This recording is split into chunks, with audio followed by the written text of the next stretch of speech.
Hello, everyone out there in Rumble X and YouTube land. Welcome back to Diego Knows. I, of course, Diego, and we're here now. We made it here. The end of this thing that started in 2021. Actually, it started in '97, I think, is when it's really started. But yeah, it's finally over. I apologize for posting this video so late. I had a lot going on yesterday. I didn't really have time, but I got time now. Okay, we're going to talk about this thing. Oh my God. I can't just talk about this episode. I got to talk about what the whole Sex and the City thing means now. Okay, because, you know, the way it ended in 2005 was pretty good. Okay, I mean, Carrie ended up with Big. I mean, she left Paris. She went back with Big, followed her to Paris. They went back to New York. Big promised her he's moving to New York to be with her. And that was that. Okay, we got it now. Okay, so it started off with the first episode, Carrie meets Big. Okay, and then it ends with, okay, they're now officially a couple, like together, which they never were on Sex and the City. They were never a couple. They were never officially boyfriend and girlfriend. That never happened. Okay, they were just fuck buddy, because remember that Big didn't want to commit to her. Okay, remember? Okay, so they were never officially together. In fact, Carrie only had one boyfriend on Sex and the City, and that was Aiden. That was the only one. It was Aiden that she cheated on. Everyone else was just a guy she was seeing or a guy she was having sex with. Okay, that was it, or a one-night stand or something like that. That's all it was. And that goes for all the women on the show. Okay, Steve and Miranda weren't together very long, and then all of a sudden they got together and got married, you know, off and on, you know. Charlotte actually did get married for like a year to Trey, okay, and then left him, okay, and she got everything. Samantha, of course, never had a boyfriend the entire time. I mean, she was, in the first season, she was in love, or it might have been the second season, I think it was the first season, she was in love with that lawyer who had a really, really small penis, remember that? That lasted for like 2 episodes, okay? And then she fell in love. Well, I don't think she fell in love with, but she's not capable of falling in love with anybody. But she was with Richard Good. Remember him? I think his name was Richard Good. Dick Good or something like that. Something like that. Dick Good or something like that. Yeah, she was with him. That's James Remor's character. He was the hotel executive that matched her, okay, even though in real life a guy like that would never fall in love with Samantha, okay, and then you know, even with Smith Jared, Samantha was not in love with him, you know. She couldn't even bring herself to tell him that, you know. She's like, oh, I care more about you than I have any other man in the past, and that's it. That's as far as she ever got. All right, so no, so no. You know, there wasn't really a lot of relationships on Sex and the City. Okay, there was a lot of sex, but no relationships. There were not very many relationships, despite the fact that the show was supposed to be about finding a relationship, no matter how many people you have to have sex with in order to get there. You see what I mean? Okay, which, you know, I mean, any straight guy who would have read that premise would be like, what the hell is this? This is stupid. Okay, this is stupid. But they pulled it off. You women liked it because they pushed the envelope. You know, they talked about a lot about sex from a woman's point of view, so I guess that was groundbreaking or something. I don't know. I wasn't really that impressed. I was more disgusted by a lot of it when I watched, because I've watched every episode of Sex and the City. I reviewed every episode of Sex and the City, and that's why I got to review this, okay? Because I'm a completist. I have to, okay? I said I was going to do it, and that's what I did, all right? So yeah, and this was not so much of that, okay? It's one thing to have women in their mid-30s or early 40s navigating the dating life in New York and Manhattan. It's another thing to have women in their 60s doing that, okay? It's different, okay? They're not young anymore, okay? It's kind of pathetic, to be honest with you. And I know it's not a dig on women in their 60s that are single out there that are dating. I'm not digging on them, okay? But these are not your typical women, okay? These are women that are extremely overprivileged. Okay, I mean, and we're supposed to care about their problems. Their problems are getting a reservation at a trendy restaurant. Okay, their problems are whether or not their husband is going to win a campaign. Okay, you see what I mean? They don't have real problems. Okay, so they're not very relatable. Okay, at least on Sex and the City, yeah, they were all rich on that too, but Carrie was struggling. She had to earn her paycheck. unlike the other women on the show I mean, Samantha was a very successful PR firm. Miranda was a Harvard educated attorney, a partner, in her law firm. Charlotte was a gold digger, okay, who worked at a gallery, an art gallery, sold expensive, ugly art, and Carrie was a writer, okay, but Carrie had more blue collar roots. She had to like earn her paycheck, or else she would lose her apartment and stuff. I mean, she had an addiction to shoes and stuff like that. So she was more relatable. She was the main character, so the most relatable of the four. Okay, whereas I think most women imagine what it was like to be a Samantha or Miranda or a Charlotte, because these are all different aspects of Candace Bushell's personality. Okay, and I think that's what makes the show work. You would get one problem, and it'd be bounced around by 4 different women with different personalities. I think that was pretty innovative. Okay, it's a pretty good idea, but that's not what this is. That's not what And Just Like Crap is at all. Okay, it's more just about women being privileged, and they can't read the room. Okay, they're so unself-aware. They don't realize that most people can't relate to that. Okay. Now, if there was some charm added to this show, some crazy personalities like Samantha, then the show could have been watchable. Okay, you could have watched to see. Okay, so they're all privileged. That's a given. Now let's see them act off of that. Let's see them do something cool with that.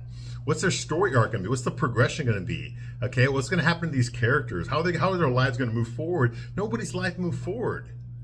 Okay, first of all, you cut out Kim Cattrall, the most popular person on the show. Okay, you got rid of Samantha, and then you try to replace her with 4 women of color. Okay, Lisa, Seema, Naya, and Shay. Okay, and you just can't do that. Okay, clearly this was DEI. They were only put there to check off a checkbox. Okay, the only reason Shay was in there because they needed a trans person in there, a non-binary trans lesbo in there. Okay, the only reason Naya was in there because you needed a black BLM woman in there. It's like they forgot they already hired Lisa to play that character. Although she acted white. She was just a black version. Her and her family were just a black version of Charlotte and Harry. Okay, and then you had Seema in there who's completely unrelatable. She's just this ugly old crone, chain smoking, fast food addicted woman who thinks she's freaking a young Liz Taylor. Okay, and she's all about making her money and having her drive her and wearing the most expensive clothes and all that kind of stuff, despite the fact that she's got nobody to leave her money to. She has no kids. She has no spouse. She has nothing. No grandkids. Nothing. She has nothing except an attitude. And she's not even pretty. She's freaking 60 years old. Okay, and she basically hates men.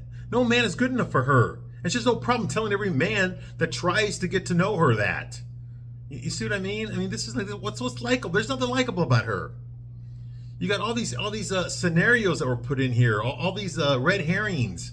I mean, why the hell did we need Duncan Reeves this season? Okay, he ended up being a nothing. He ended up being just a guy that she had sex with, and then he leaves. Like what the hell? Why the hell were we so invested in this guy? Why did you put this guy in our face? For so long. Why did you force feed Anaya and Shay down our throats for 2 seasons just to do nothing with them? Literally nothing. They don't even get mentioned in the season. You see what I mean? What was the point of Lisa Todd Wexley's character on the show? How did she contribute to the lives of the main 3 girls? Okay, what was her character arc? She had none. She starts off in season 1, episode 1 of Just Like Crap as Charlotte's new black best friend. And she ends up the exact same way. She's just another bitch. She just emasculates her husband. Okay? She just thinks she's all that. She bosses everyone around in her household. Whenever she's got a problem, her husband had better be there to find a solution for it and listen to her while she berates him. But if he's got a problem, he's just a whiny bitch and she can't be bothered with that. He should be a real man. You see what I mean? That's the same shit that Charlotte already does. Why do we need 2 of them? You see what I mean? Both of them have fucking gay children. So why do we need 2 of them? They go to the same school. I mean, this is just ridiculous. This is ridiculous. I mean, nobody's progression went anywhere. Carrie lost her husband in the first episode of season 1, and that was it. Big died. The man, the MacGuffin of the entire Sex and the City series. The MacGuffin, the guy. The guy that ultimately the show was about her trying to get that guy, big. And they killed him off in the first episode. What the hell? What the hell? Okay? And Carrie didn't grieve very long. She jumped right on that carousel. Started riding that cock carousel pretty damn quick. Okay? Can you imagine a show if it had been the other way around? If Carrie had died and it'd be Big trying to, keep in touch with Carrie's friends? You think that would ever happen? Hell no. Hell no. They never would have allowed that. Okay, this was just a mouthpiece to preach woke ideologies. Probably how they got their funding to make this show. Because DEI, as you know, was dying. A lot of the corporations are getting rid of it now, thank God. Okay, but this show was conceived during the Biden era. Okay, that's when it came out. After Biden won the presidency, so they're expecting that the Democrats will be in charge for a long time because Joe Biden was their white knight. He was going to erase everything that Trump ever did, which obviously that didn't work out. But okay, the ideology was that this is going to be this way for a while, so let's just keep going more woke. Okay, despite the fact that the companies are already starting to lose profits. Okay, well now they've gone bankrupt for the most part. Okay, they can't afford this stuff anymore. That's why the show got canceled. There's not HBO Max not pulling in enough viewers to watch this crap. They've lost over half their viewership since 2021. You see what I mean? Because women don't want this stuff. Even gay guys don't want to watch this stuff. You don't believe me? Look at the other channels. Look at the gay channels that review these episodes. Look at all the women that are reviewing these episodes. They all pretty much say the same thing. Even the news media is reviewing these episodes and telling you what to think. Okay? This is woke trash. This is woke trash. And I think finally, I think that Michael Patrick Queen and Sarah Jessica Parker, they finally got the memo from Warner Brothers, from HBO Max, from Discovery, because Discovery owns Warner Brothers and HBO. They finally got the memo a few weeks ago, like, okay, that's it. We're not renewing this thing. Okay, it's not, the cost to benefit ratio is not even here. Okay, and so we're gonna give you one episode to wrap this up. Okay, the whole series, not just the season, the whole series.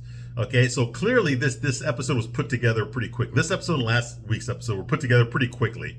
Okay, there's no way in hell, I don't care what Michael Patrick Queen says, there's no way in hell that he had planned, once he was writing these episodes, he planned that this would be the perfect place to end the series. Hell no. Way too many characters with no explanations as to what happened to them. Oh my God, Brady's about to become a dad, okay, with this crazy woke woman, okay, and you're going to leave it there? Hell no. You know goddamn well this is not going to end here, okay? They were going to go into season 4 with Brady being a dad and all this other stuff, okay? You know damn well that's what was going to happen, okay? But they pulled the plug on it, so they had to wrap up everything. Look at all the trauma with Rock's transgenderism, her non-binaryism. Where did that go? That went nowhere. That went nowhere. She's still a piece of shit bitch that she was in the first episode of season 1, okay? What happened with Lily? Other than that she lost her virginity and her mom had to walk through a blizzard to get her condoms because she forgot to get them.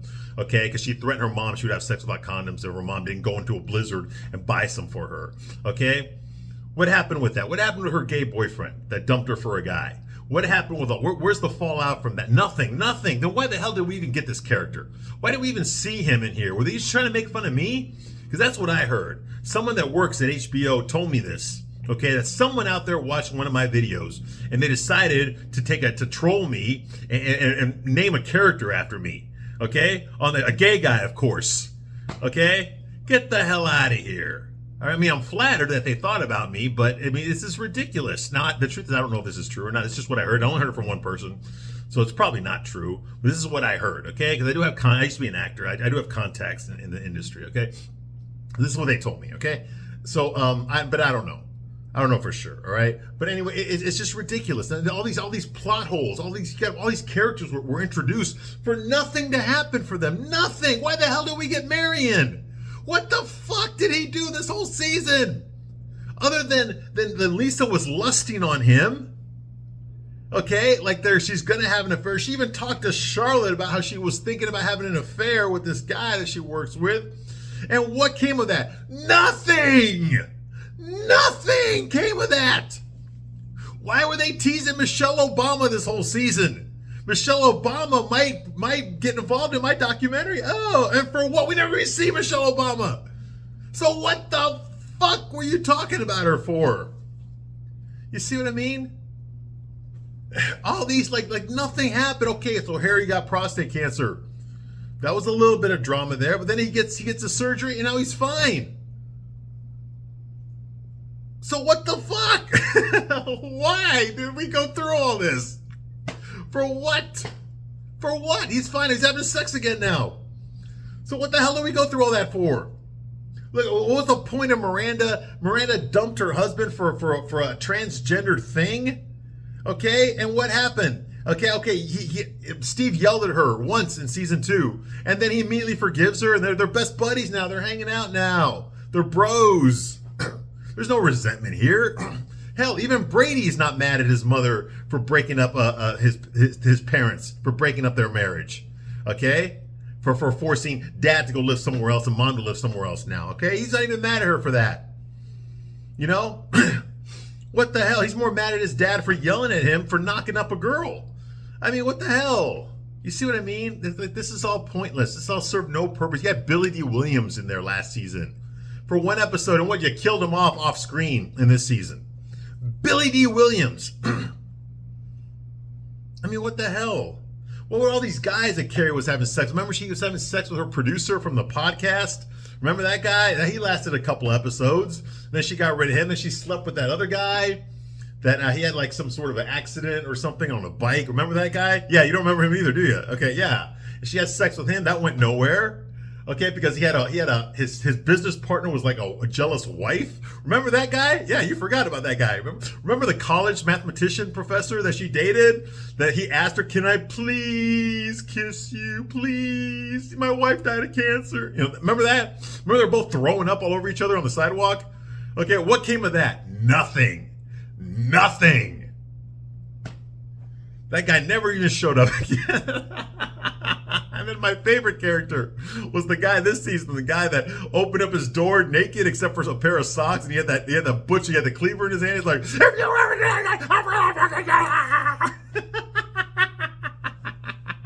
remember that guy? Best character ever on Sex and the City. Best character ever was that guy. Okay, I love that guy. They should have brought him back. He should have at least had a cameo. I mean, I would watch a show just on him as long as, they filmed him from the waist up, of course, Yeah, so, I mean, yeah, and we'll get into it here. Let's actually start talking about the episode here. And just like crap, season 3, episode 12, the name of this episode is called Party of One. Party of One, okay?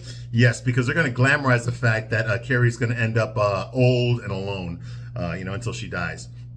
Okay, so here we go. Carrie goes to some Japanese restaurant, okay, whatever, okay, by herself, and she feels lonely. Well, if you feel fucking lonely, okay, why didn't you just go with one of your friends? Okay, you fucking know everybody in New York. Just go with Seema. Okay, that's your best bud now. Go with Seema. Or just go to the damn Japanese restaurant. Why the hell do you have to go by yourself? You go by yourself just to be reminded that you're alone? You're not alone. Your girlfriends care more about you than they do about their own goddamn boyfriends and husbands. Okay? So you're not alone.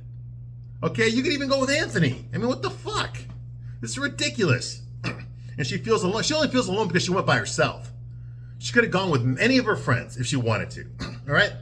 So anyway, so she goes there by herself. Okay, it's got robot servers there, and use an iPad to order your food. Okay, the waiter is very non-friendly. He just tells her, "This is what you do. This is what you order." She asks, "What's good here?" He's like, "Do this, this, this, and this." And she's like, "Oh, okay." She doesn't really know what she's doing or how to order, so she just hits the buttons that he tells her to. And then the hostess shows up with some Japanese anime stuffed doll called Tommy Tomato, and sets it right across from her. And she's like, "Why is that stuffed doll across from me?" Is, "Oh, this way you don't have to eat alone." And then walks away. Well, first of all, nobody ever does that, okay? I heard that they actually do that in Japan, but they always ask your permission if it's okay to do that, okay? They don't just do it, okay? Because they see you by yourself. I mean, what the hell? I mean, how do you know that she's not going to meet someone, not going to meet her there? You see what I mean? It's ridiculous. Anyway. So that's going on here, okay? Tommy Tomato pillow across from Carrie. Later on, Carrie describes this meal as lunch with a side of shame, okay? Because she's ashamed that she's alone. Okay, well, the reason that she's alone is because there's no man good enough for her. There is no man good enough for Carrie or any of the bitches on this show. Okay, every man is going to fall up short. Every single man, there's going to be something about them that Carrie's not going to like, and that's going to be enough for her to let go of that guy, which is fine when you're young and pretty, because the guys are always going to keep coming. Okay, it's a never-ending flow of guys that like young, pretty, hot women. But the older you get, the less guys are going to come around. Okay, and by the time you get to Carrie's age, the pickings are pretty slim. But if you still want to keep treating men the way you did in your 20s when you're in your 60s, okay, yes, what do you think is going to happen? Okay, you're going to end up alone. All right, because guys aren't going to fucking put up with that shit. Not for a woman that looks like you. We're not going to put up with that shit. Hell no. Hell no. Hell no. Okay. There's a ratio as to how much a man will put up with, depending on how hot you are. Okay, the hotter you are, okay, the more we're gonna put up with your bullshit. Okay, that's how it works. The hotter you are, the more we're gonna put up with your shit. Okay, the less hot you are, the less we're gonna put up with your shit. Okay, you see what I mean? Guess where you are, Carrie? Guess where all the women on the show are? Okay, you know where you are? You're like, you can't even see it on the monitor now. Okay, that's where you are. Okay, you're lucky to get what you can. All right, not be setting standards. Okay. Anyway, so anyway, okay, yeah, it sucks, doesn't it, Carrie? It sucks when all of a sudden you're the one that the guy deems not good enough for him. Ooh, did that hurt? Oh, I'm so sorry, Carrie. But it's true. It's freaking true.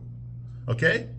I say it all the time. I tell guys all the time, listen, when you're young and the women are your age, they got their pick of the litter, okay? You good luck competing with them, okay? If your last name isn't like fucking, Bezos or something like that, okay, you're not going to be pulling those women, okay? You're just not, okay? Unless you're super exceptional. And even then, it's going to be harder to keep them, okay? Because they're in their sexual prime, they're at their best looking. Most women that are young don't have any kids yet, they're not jaded by but they don't have like the million cock stare, none of that stuff yet. They're not there yet, okay? That's one of the most valuable. Later on, when they're middle-aged and all that kind of stuff, and they're trying to act like they're boss bitches, okay? That's when all of a sudden they realize, oh my God, what have I done? Okay, I've been fucking all these different guys, and none of them were good enough. And now I'm in my fucking 40s, and the hot, high value men don't want to date me anymore. They want the young girls that are in their 20s. That's not fair. See what I mean? Yeah, that's what happens. Okay, and young guys, yes, we're better looking when we're younger. Obviously, we are. Okay, but the older we get, for most of us, we do get more money, we get more life experiences, we get more knowledge. Okay, and eventually we get more security, and we get things done. So we have more confidence as we get older. Okay, you see what I mean? We get more valuable the older we get. Women don't. They get less valuable. I'm sorry, but it's true. That's why you always see women, okay, hot women with older men, because they're not going to date a guy their own age, because a guy their own age hasn't accomplished shit yet. You see what I mean? All right. So that's going on here. Okay, next thing is Lisa. Lisa is in her editing room working on her Black Lives Matter documentary, okay, about pioneering black lesbians. Okay, she's been working on this documentary for 9 years, and she's still not done with it, okay? Anyway, and she's been trying to get Michelle Obama to be in it, okay? And she's got the hots for her editor that she hired. His name is Marion, okay? And he's this hot guy, black guy, lots of bling. He wears like red-colored shades while he's working in the editing room. He's got all sorts of jewelry on his fingers, bracelets, watches, earrings, a nose ring. He's got everything. Okay, he's got the big chains, and stuff. He dresses like a male model, 7'2", hung to his shoe, all that kind of stuff. Okay, and he's there working with her, and obviously Lisa's attracted to him. She's been considering having sex with him and cheating on her husband, but at the last minute she decided not to go there. Well, here she is still working with this guy now. Ladies here, okay, if you were working with a guy like that you were attracted to, despite the fact that you were married to a very rich guy that supports your lifestyle, and you've got kids with him that you love very much, okay, would you risk your marriage and your family just to fuck this guy? Despite the fact, he's also married, by the way. He's married too. Okay, would you do that? Would it be worth it? Okay, would it? I know there's plenty of women it would be. Okay, well, that's the conundrum here. Okay. Me personally, I would think that, listen, if this guy is such a distraction to you at work, just fucking get rid of him. You're his fucking boss, for Christ's sake. Get rid of him. Do you really want to open up a sexual harassment lawsuit there? Okay, you have sex with him and then you fire him because your husband found out or whatever. He's going to sue your fucking ass. Okay? You see what I mean? But no, of course she keeps him employed there because he's a great editor. Get the hell out of here. There's other editors. This is stupid, okay? This is a conflict that she created herself that she wants to do nothing about. Okay, so they're working on this stupid woke pioneering lesbians documentary. Okay, and we get to hear some black woman talk about this woman named Ann Lowe, who I guess is a pioneering black lesbian, because she designed Jackie O's first wedding dress when she married John F. Kennedy.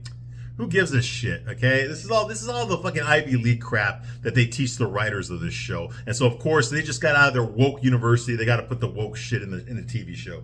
All right, that kind of stuff.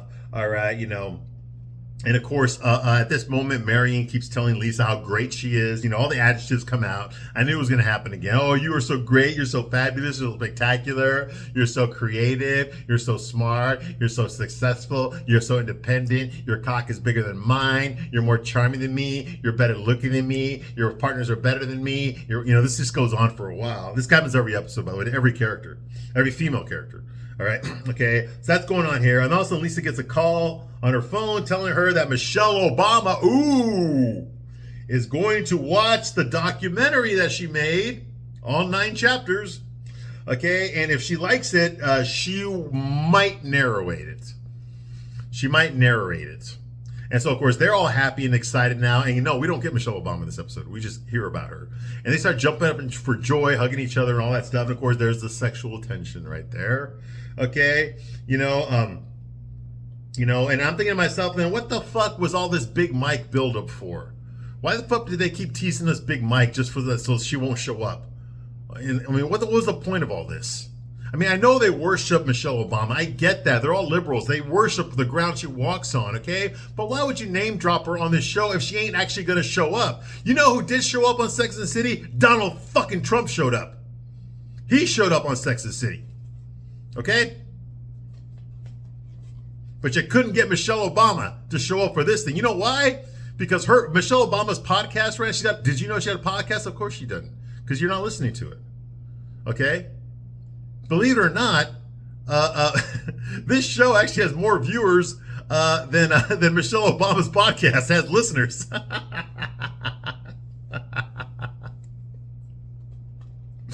Yeah, someone at HBO did not get the memo that Michelle Obama's not a thing anymore. Okay?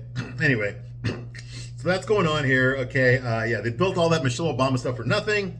Marion and Lisa, they give themselves a celebration hug, and each other remember that they both want to fuck each other. Okay, and he asks her out for dinner, and she declines because she's married. He's like, okay, then let's have a drink then. And she's like, no, there's not going to be any dinner. There's not going to be any drink because I'm married. He's like, yeah, I'm married too. Yes, that's what I said. I think you're married. She's like, whatever this is, that's what she calls what they're doing here. This, whatever this is. All right. And he acknowledges that they're both married and that he's good enough editor. He's like, I am a good enough editor to not put the whatever this is into our movie. In other words, he is willing to fuck her and keep it a secret. Okay, is what he's saying. Okay. Okay, he's like, it would ruin everything for the both of us. So we'll just work it out. She's like, that's right, we're going to work it out. We'll just work it out. Yeah. And then he works it out of his pants. Okay, but they ain't going to show that on the show. All right. Yeah, so that's going on here. Okay. And that ends that whole plot line with Lisa, all the stress that she had about working her job as an editor for woke black lesbian documentaries that she makes. Okay, all that's been building up for the past 3 seasons. Okay, this is the end of it right here. All her work problems, this ends it right here. This scene that we just saw. That's the end of that. No more Marion, none of that sexual tension at work. They're probably going to end up having sex for real later on if this was a real story, because she didn't fire him or anything. He still works there. He's willing to keep it a secret, so. Damn well, realistically, Lisa's going to have sex with this guy and keep it a secret from her husband, okay? She'll probably tell Charlotte, and Charlotte's going to spill the beans to everyone else. But the women they're not going to go to Herbert and tell him what Lisa did, So come on, we all know that's going to happen. All right, next scene: Miranda and Steve are at a Mexican restaurant somewhere, and they're eating enchiladas. Okay, and Steve tells Miranda that he is not going to come Miranda invited him to Thanksgiving at her house, at her apartment. She's inviting everyone on the show to her apartment, and then pretty much everyone's declining to go. And then she asked her ex-husband that she cheated on, okay, for a Fred Flintstone clone with a vagina. She's asking him to come spend Thanksgiving at her place, okay? The man that she fucked over, and he's like, nah, I ain't gonna go, Miranda. No. Just me being there, it's just no. That kind of thing, right? So he declines to go there. No wonder. I wonder why.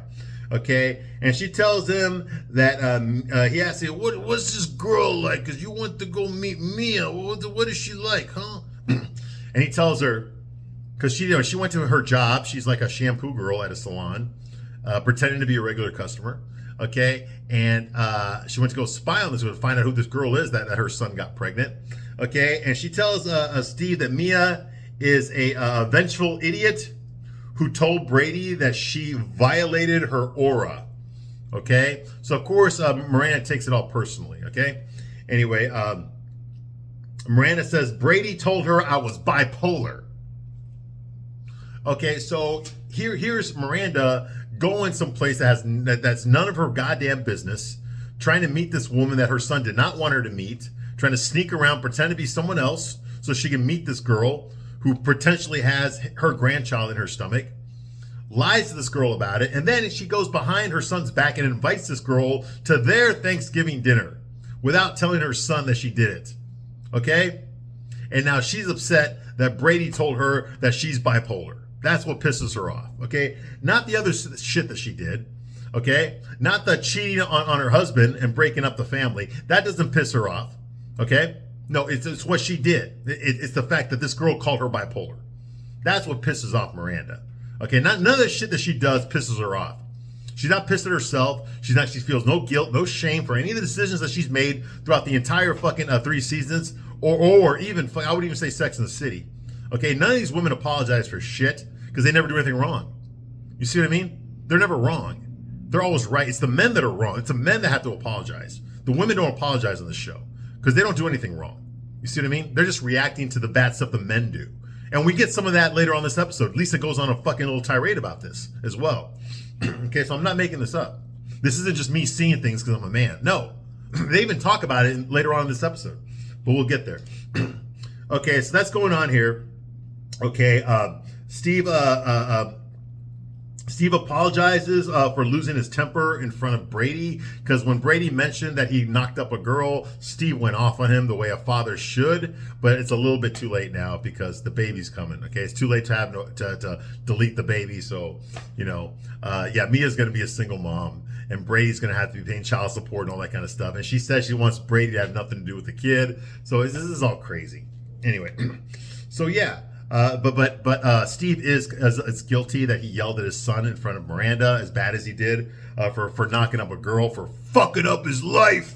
That's what he said. He apologizes, and Steve says, I'm gonna call him, because Brady lives with Miranda now. He moved out of Steve's place after his father yelled at him that way. He moved out of that place, so he lives with his mom now. Yeah, okay. He's like, I'm gonna call and leave him a message. Hey, Brady, it's Dad. I'm sorry that you fucking fucked up your fucking life. Well, he did. He did. Well, I guess it all depends on how you look at it, All right. So Miranda says, Steve, how did we get here? I mean, really? Are you fucking kidding me? How did you get here? Is that a rhetorical question? What do you mean, how the fuck did you get here? You're a piece of shit parents. And Miranda's a piece of shit mom. That's how you got here. That's exactly how you got here. It's not a mystery. It's not a question that needs to be answered. It's obvious. She's like, I gave him condoms in his Christmas stockings every year since he was 14. Well, no fucking shit, you goddamn bitch. You raised him to believe that it was okay to have sex when you're 14 years old. In your own house.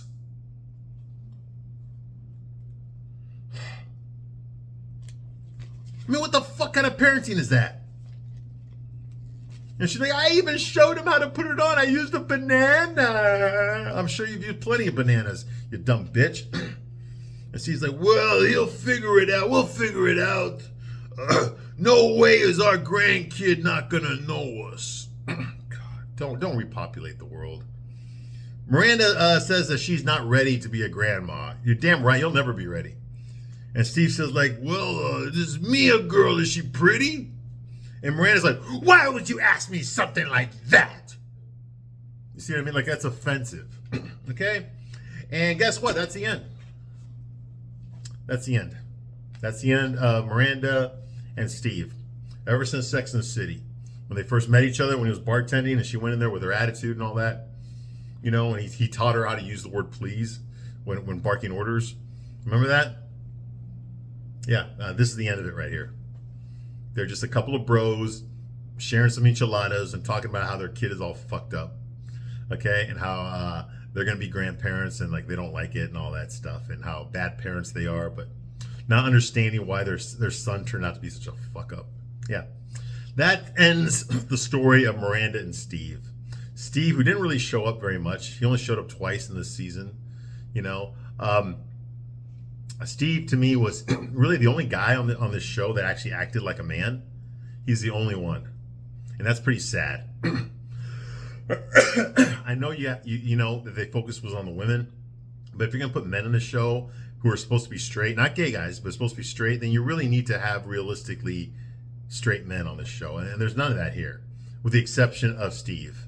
Unfortunately, and I'm sorry, that's just not enough. You've made him a main character. If you've given him enough screen time, you know, I would have loved to see how this man handles his wife leaving him for a butt ugly Fred Flintstone clone with a vagina. I would have loved to see in a story arc where he had to deal with that, how he's going to rebuild his life, how he's going to, you know, how they're going to separate all their assets and stuff, sell the house, who gets what, his dating life. How is he going to raise his son now? You know, all that kind of stuff. It would have been, what's his relationship going to be to the girls? Okay, you see what I mean? Like how all that was going to happen. It's never talked about because nobody gave a shit. Nobody gave a shit. Okay, they wanted Steve to be in the show to make an appearance, but no one ever really gave a shit about what he was going through, what his character was going through. And Steve was not a bad guy at all. You know, he wasn't the smartest guy in the world. Okay, but he wasn't a bad guy. Okay, he would never do the shit that Miranda did. Okay, he would never do that stuff. Okay, you know, he was a good counterpoint for Miranda. Miranda is a psycho bitch that thinks that she's normal. Okay, where Steve is more of a laid back, blue collar, down to earth guy. Okay, he doesn't really hold grudges that much, and you know, he's a working man. Okay, he's a perfect counterbalance to fucking the over emotional, over pessimistic Ivy League grad that Miranda is, okay, and her misandry, okay? You know, she really has nothing to make fun of him about because he's not perfect, but he's not a piece of shit guy. He's not a toxic masculinity, okay, which they're all trying to promote that all men are. Any man that asks masculine is toxic masculinity, okay? But yet Steve asks masculine and he's not toxic masculine. He's actually a good guy, okay? And the fans loved him too. They loved that character. That's why he kept coming back on Sex and the City. That's why he stuck around. That's why he became like the permanent guy for Miranda. Okay, it was because he was a good guy, because the audience liked him, the women liked him. Okay, they thought he was a good guy to hook up with Miranda. I never thought he was. I never knew why he loved Miranda, but I could understand their chemistry was pretty damn good. You know, her neurotic, you know, overthinking everything. He's more of a laid back, not thinking about it too much, just going with the flow. I thought that was a good dynamic between those two. And this scene right here ends it all. Okay, now they're just bros.